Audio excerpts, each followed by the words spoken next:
Sistem komputer mempunyai pengertian yaitu kumpulan perangkat-perangkat komputer yang saling berhubungan dan berinteraksi satu sama lain untuk melakukan proses pengolahan data, sehingga dapat menghasilkan informasi yang diharapkan oleh para penggunanya. Kemudian, sistem komputer juga dibagi menjadi beberapa bagian sesuai dengan fungsinya. Yang pertama ada hardware. Hardware yaitu perangkat elektronik yang ada pada komputer yang dapat dilihat secara kasat mata ataupun dapat disentuh secara fisik. Hardware terbagi menjadi 4 jenis. Yang pertama ada perangkat input. Perangkat input yaitu perangkat keras yang digunakan untuk memasukkan data kepada komputer seperti mouse, keyboard, dan lain-lainnya. Yang kedua ada perangkat proses. Perangkat proses yaitu perangkat yang digunakan untuk memproses atau mengolah data dari perangkat input. Contohnya seperti prosesor, dan RAM. Kemudian ada perangkat output. Perangkat output adalah perangkat yang digunakan untuk menampilkan hasil dari data yang telah diolah oleh komputer. Perangkat ini juga menampilkan informasi kepada user atau pengguna seperti monitor dan proyektor. Kemudian ada storage device, yaitu sebuah perangkat penyimpanan yang memiliki fungsi untuk menyimpan berbagai data yang telah disimpan.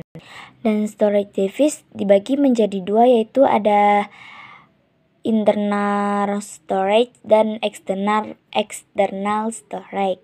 Yang kedua ada software. Software itu termasuk perangkat lunak, yaitu kumpulan data elektronik yang disimpan dan diatur oleh komputer.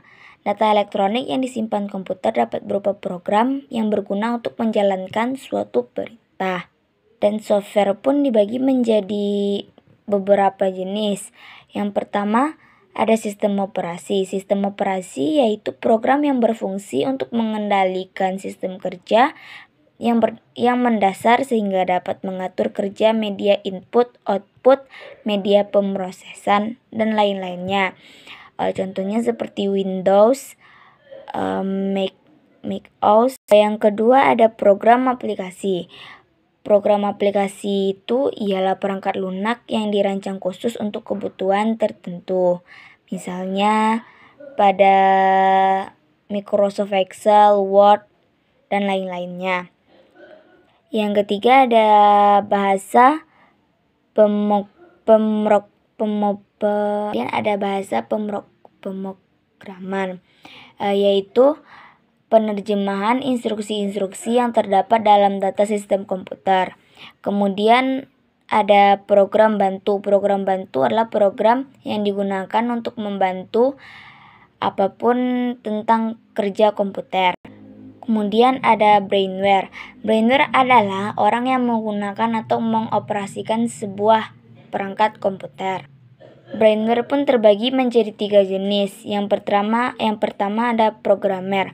Programmer itu adalah orang yang mempunyai kemampuan dalam bahasa pemrograman, sering berperan sebagai pembuat perangkat lunak. Yang kedua ada administrator. Administrator itu adalah orang yang bertugas mengelola sebuah sistem operasi dan program yang digunakan oleh komputer. Dan yang terakhir adalah operator. Yang terakhir ada operator. Operator adalah orang yang menjalankan sistem operasi dan program dalam perangkat komputer.